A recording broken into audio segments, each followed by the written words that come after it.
ஆன்மீக நண்பர்கள் அனைவருக்கும் வணக்கங்க. இன்னைக்கு இந்த வீடியோ பதிவில் நம்ம எதை பற்றி பார்க்க போகிறோம் அப்படின்னா, அமாவாசையில் ரொம்ப முக்கியமான அமாவாசையாக பார்க்கப்படுவது தை அமாவாசை. இந்த அமாவாசையானது முன்னோர்களை வழிபடுவதற்கு முக்கியமான நாளாக இருக்குது. மகாலய அமாவாசையில் நமக்கு ஆசி வழங்குவதற்காக பித்ருலோகத்திலிருந்து பூமிக்கு வரக்கூடிய முன்னோர்கள் தை அமாவாசை என்று திரும்பவும் பித்ருலோகத்திற்கு செல்வதா சொல்லப்படுறாங்க. இப்படி இவ்வளவு புண்ணியம் வாய்ந்த இந்த தை அமாவாசையப்போ நம்மளுடைய பித்ருக்களுக்கு எந்த நேரத்தில் நம்ம வழிபாடு செய்யணும், அது மட்டும் இல்லாமல் அன்றைய தினம் என்னென்ன விஷயங்களை செய்யணும் செய்யக்கூடாது, நம்ம அவங்கள வழிபடுவதற்கான சரியான நேரமுறைகள் என்ன, எப்படி படையல் போட்டு எந்த நேரத்தில் வழிபடுவதால நமக்கு புண்ணிய பலன்கள் கிடைக்கும் அப்படின்றத தாங்க இந்த வீடியோவில் தெரிஞ்சுக்க போகிறோம். நீங்கள் இப்போ தான் ஃபர்ஸ்ட் டைம் நம்மளுடைய சேனலை பார்க்குறீங்க அப்படின்னா மறக்காம நம்மளுடைய சேனலை சப்ஸ்கிரைப் பண்ணிக்கோங்க.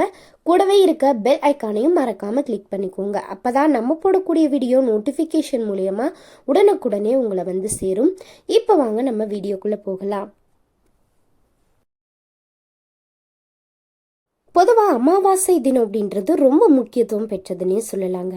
தை அமாவாசை, ஆடி அமாவாசை, புரட்டாசி அமாவாசை ரொம்பவே சிறப்பானதாக பார்க்கப்படுது.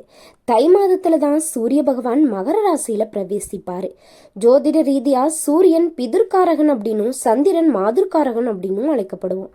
அமாவாசை அப்படின்றது மாதிர்காரகனும் பிதுர்காரகனும் ஒன்றாக இருக்கக்கூடிய காலம்தான் இந்த அமாவாசை. பிதற்காரர்களான சூரியன் மகர ராசியில் பிரவேசிக்கக்கூடிய மாதமான தை மாதத்தில் வரும் அமாவாசை தினம் ரொம்ப முக்கியத்துவம் பெறுது. ஆடி மாதம் வரக்கூடிய அமாவாசை என்று மூதாதையர்களை வரவேற்கக்கூடிய நம்ம தை அமாவாசை தினத்துல அவங்களுக்கு விடை கொடுத்து அனுப்பி வைக்கிறோம். பெரும்பாலும் சனிக்கிழமையில வரக்கூடிய அமாவாசை ரொம்பவே சிறப்பு வாய்ந்ததா சொல்லலாங்க. ஆனா இந்த வருடம் அமாவாசையானது புதன்கிழமையில தான் வருது. ஒருவர் தன்னுடைய பெற்றோரையும் குல தெய்வத்தையும் முன்னோர்களையும் வணங்க மறந்து மற்ற தெய்வங்களை வணங்கி எந்த பலனுமே கிடையாதுங்க. அப்படிப்பட்ட சிறப்பு வாய்ந்த நம்மளுடைய முன்னோர்களை ஆடி புரட்டாசி தை மாத அமாவாசை தினங்கள்ல தர்ப்பணம் கொடுத்து வழிபடுவது ரொம்ப நல்ல பலன்களை நம்மளுக்கு கொடுக்கும்.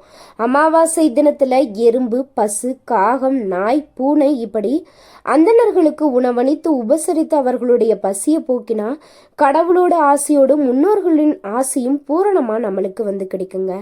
தை அமாவாசை தினத்துல நீர்நிலைகளான கடல், ஆறு, குளம், ஏரி இப்படிப்பட்ட இடங்கள்ல முன்னோர்களுக்கு பிடித்த உணவுகளை படைத்தும் திதி தர்ப்பணம் கொடுத்தும் ஏழை எளியோர்களுக்கு அன்னதானம் கொடுப்பது ரொம்ப நல்ல பலன்களை நம்மளுக்கு கொடுக்கும். அப்படி நீர்நிலைகளுக்கு சென்று தர்ப்பணம் கொடுக்க முடியாதவங்க வீட்டிலேயே தர்ப்பணம் கொடுத்து அதை அருகில் இருக்கக்கூடிய நீர்நிலைகள்ல கொண்டு நம்ம சேர்த்து விடலாம். இந்த அமாவாசை தினங்கள்ல அன்னம், கருப்பு உளுந்து, கருப்பு எள், வெல்லம், உப்பு, ஆடை இதெல்லாம் ஏழை எளியவங்களுக்கு தானம் அளிப்பது மிகவும் புண்ணிய செயலா பார்க்கப்படுதுங்க. அதோடு மட்டும் இல்லாம நம்மை விட்டு மறைந்த முன்னோர்களுடைய ஆசையுமே இதெல்லாம் பெற்று கொடுக்குங்க. அதிலும் இந்த தை மாத அமாவாசை தினத்துல இந்த செயல்கள் எல்லாம் செய்வது இரட்டிப்பு பலன்களை நம்மளுக்கு கொடுக்கும். இப்படி செய்வதால நம்ம முன்னோர்கள் நற்கதி அடைவதோடு பசியாரி திருப்தி உழுவது மட்டும் இல்லாம நம்மையும் ரோணக பிரச்சனையிலிருந்து விடுவிப்பதோடு பல்வேறு காரிய தடைகளையுமே போக்கி நல்ல பலன்கள் நடைபெற நம்மளுக்கு அருள் புரிவாங்க. தை அமாவாசையில முன்னோரை வணங்குவோம், அவங்களுடைய ஆசையுமே பரிபூர்ணமாக பெறுவோம் அப்படின்னு சொல்லலாங்க. அமாவாசையப்போ உலகை இயக்கும் சூரியனும் சந்திரனும் ஒன்று சேர்வதால ஒரு காந்த சக்தி ஏற்படும். அமாவாசை என்று பிறக்கும் குழந்தைகளின் மூளை பிற்காலத்துல அதீதமா வேலை செய்யும். இது விஞ்ஞான ரீதியாகவே நிரூபிக்கப்பட்டிருக்கு. அமாவாசை பிறவிகளில் அநேகருக்கு தலையில் 2 சுழி இருப்பதா சொல்றாங்க. முன்னோர் வழிபாட்டுக்கு மிகவும் சிறந்த நாள் இந்த அமாவாசை நாள் தாங்க. சூரியனும் சந்திரனும் ஒரே ராசியில் இணைவது அமாவாசை திதி. அமாவாசை தோறும் முன்னோர்களுக்கு தர்ப்பணம் கொடுக்கிறவங்களுடைய குடும்பம் அமைதி பெற்று மென்மேலும் சிறந்து விளங்கும் அப்படின்னு சாஸ்திர ரீதியாகவே சொல்லப்பட்டிருக்கு. முன்னோர்களுடைய இறந்த தேதி தெரியாதவங்க ஆடி அமாவாசை, தை அமாவாசை, மகாலய அமாவாசை தினங்கள்ல திதி தர்ப்பணம் கொடுப்பது ரொம்பவே உகந்தது. மூதாதையர்கள் உயிருடன் வாழ்ந்த போது அவங்கள சரிவர கவனிக்காததால அவங்க அடையக்கூடிய துன்பங்கள் எதுவுமே பாவத்தின் வடிவில் கவனிக்க தவறியவர்களை சேர்வதா சொல்லப்படுதுங்க. பாவங்கள்ல பெரிய பாவம் பித்ருக்களின் கர்மாவை நிறைவேற்றாம இருப்பதுதான். மறைந்து போன நம்மை பெற்ற தாய், தந்தை, தாத்தா, பாட்டிகள் தான் பித்ருக்கள் அப்படின்னே சொல்லப்படுறாங்க. பித்ருக்கள் மரணம் அடைந்த பிறகு பித்ருலோகம் சென்றடைவாங்க. அவங்களுடைய ஆன்மா சாந்தி அடைய அவங்களுக்கு மறக்காம தர்ப்பண காரியங்களை நிறைவேற்றணும். இதனால அவங்க மகிழ்ச்சியுடன் சந்ததியினரை ஆசீர்வாதமும் செய்வாங்க. அவங்களுடைய சந்ததியருக்கு தேவையான பல உதவிகளோடு செய்வதோடு அவங்களுக்கு வரக்கூடிய கெடுதல்களையுமே தடுத்து நிறுத்துவாங்க. ஒருவர் தன்னுடைய தாய் தந்தைக்கு சிரார்த்தம் செய்யாமல் எனக்கு செய்யக்கூடிய பூஜைகளை நான் ஏற்றுக்கொள்வதில்லை அப்படின்னு விஷ்ணு பகவான் சொல்லி இருந்ததே இதோட முக்கியத்துவத்தை நம்மளால அறிய முடியுதுங்க.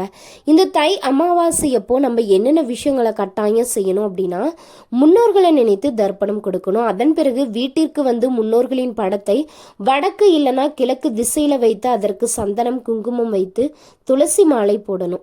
படத்திற்கு முன்பா முன்னோர்கள் பயன்படுத்திய பொருட்கள் ஏதாவது இருந்தால் அவங்களுக்கு பிடித்த உணவுகளை படித்து குத்துவிளக்கேற்றி வைக்கணும். தை அமாவாசைக்கு முன்தினம் கோதுமை தவிடு அகத்திக்கீரை இதெல்லாம் ஊற வச்சு அந்த அமாவாசையப்போ பசுவிற்கு தானமா கொடுக்கணுங்க.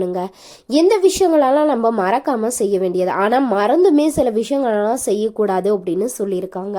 அது என்ன விஷயம் அப்படின்னு கேட்டீங்கன்னா, முன்னோர்களுக்கு தர்ப்பணம் அளித்து வீட்டில் வழிபாடு செய்து முடிக்கும் வர வீட்டில் தெய்வ சம்பந்தமான பூஜைகளை ஒத்தி வைப்பது தான் நம்மளுக்கு நல்லது. தர்ப்பணம் செய்து முடித்த பிறகு தினசரி செய்ய வேண்டிய பூஜைகளை நம்ம செஞ்சுக்கலாம். அமாவாசை தினங்கள்ல மாமிசம் சாப்பிடக்கூடாது. தர்ப்பணம் செய்யறப்போ கருப்பு எல்லை மற்றவர்களிடமிருந்து கடன் வாங்கவும் கூடாது. நீரில் இருந்து கொண்டு கரையில் தர்ப்பணமும் செய்யக்கூடாது. அதே போல கரையில் இருந்து கொண்டு நீரிலும் தர்ப்பணம் செய்யக்கூடாது. கிழக்கு திசை பார்த்தபடி அமர்ந்துதான் தர்ப்பணம் செய்யணும். அன்றைய தினம் வீட்டோட வாசல்ல கோலம் போடவுமே கூடாது. அமாவாசையப்போ சில பேர் விரதம் இருப்பது ஒரு வழக்கமா வைத்திருப்பாங்க. மாதந்தோறும் அமாவாசை திதி வந்தாலுமே தை ஆடி புரட்டாசி மாதங்களில் வரக்கூடிய 3 அமாவாசைகள் ரொம்ப ரொம்ப முக்கியமானதாக பார்க்கப்படுது. மற்ற அமாவாசைகளில் விரதம் இருந்து முன்னோர்களுக்கு தர்ப்பணம் கொடுக்க தவறி இருந்தாலுமே இந்த 3 அமாவாசைகளில் கண்டிப்பாக முன்னோர் வழிபாட்டின முறையாக நம்ம மேற்கொள்ளணும். இதில் தை அமாவாசை அப்படின்றது தை மாதம் துவங்கி ஆணி மாதம் வரையிலான உத்திராயண காலத்தில் வரக்கூடிய முதல் அமாவாசை. பித்ரு தோஷம் பித்ரு சாபம் நீங்கணும் அப்படின்னா இந்த தை அமாவாசையில் முன்னோர்கள் வழிபாட்டின நம்ம தவறாமல் செய்யணும். முன்னோர்களுக்கு தர்ப்பணம் கொடுக்கறதுக்கு என்ன காரணம் அப்படின்னா, ஒருத்தங்க இறந்த அப்புறமா அவங்களுடைய ஆன்மாவானது உடல்ல இருந்து பிரிந்து பரலோக பயணத்தை தொடங்கும். அப்படி செல்லக்கூடிய ஆன்மா முதல்ல முன்னோர்களுடைய உலகமான பித்ருலோகத்தை தான் அடையும். அவங்களுடைய கர்மாவிற்கு ஏற்ப அடுத்த பிறவியை எடுக்கும் வரை பித்ருலோகத்திலேயே தங்கியிருப்பாங்க.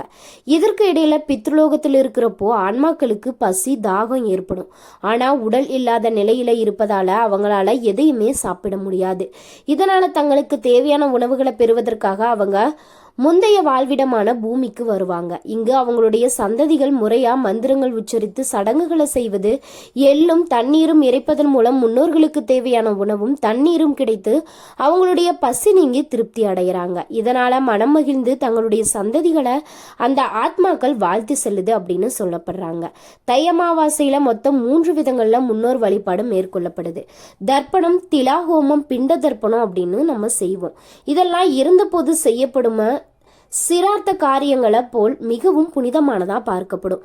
நீர்நிலைகளுக்கு அருகில் இருக்கும் புனித தலங்கள்ல இதெல்லாம் செய்வது ரொம்பவே விசேஷமானது. காசி, ராமேஸ்வரம், ஹரித்வார், பிரயாக்ராஜ், திருவேணி சங்கமம், கூடுதுறைகளுக்கு சென்று தர்ப்பணம் கொடுப்பது ரொம்ப ரொம்ப விசேஷமானதா பார்க்கப்படும். அன்றைய தினம் முன்னோர்களுடைய பெயரால தானம் அளிப்பதாலும் முன்னோர்களுடைய ஆத்மா மகிழ்ச்சி அடையும் அப்படின்னு சொல்லலாங்க. 2025ஆம் ஆண்டின் முதல் அமாவாசையாக வரும் தை அமாவாசை ஜனவரி 29ஆம் தேதி புதன்கிழமை வருதுங்க. ஜனவரி 28ஆம் தேதி இரவு 8:10 மணி முதல் தொடங்கி ஜனவரி 29ஆம் தேதி இரவு 7:21 மணி வரை இந்த அமாவாசை திதியானது இருக்கு. அன்று பெருமாளுக்குரிய திருவோண நட்சத்திரமுமே இணைந்து அமைந்திருக்குங்க. அன்று புதன்கிழமை அப்படின்றதால காலை 7:30 மணி முதல் 9 மணி வரையிலான நேரம் யமகண்டமாகவும் பகல் 12 மணி முதல் 1:30 வரையிலான நேரத்தில் ராகு காலமும் இருக்கு. இதனால இந்த நேரங்களை தவிர்த்து முன்னோர்களுக்கு தர்ப்பணம் கொடுப்பது சிறந்தது. பொதுவா தர்ப்பணம் கொடுக்கிறவங்க உச்சி காலத்திற்கு முன்பா தர்ப்பணம் கொடுத்து விடணும் அப்படின்றது நியதியாகவே சொல்லப்பட்டிருக்கு. இன்னைக்கு இந்த வீடியோ பதிவுல நம்ம எதை பத்தி தெரிஞ்சிருப்போம் அப்படின்னா, மொத்தமாக மாதம் மாதம் அமாவாசையானது வருதுங்க. ஆனால் 3 அமாவாசை மட்டும் ஏன் முக்கியமானதாக பார்க்கப்படுது? இதுக்கோட காரணம் என்ன?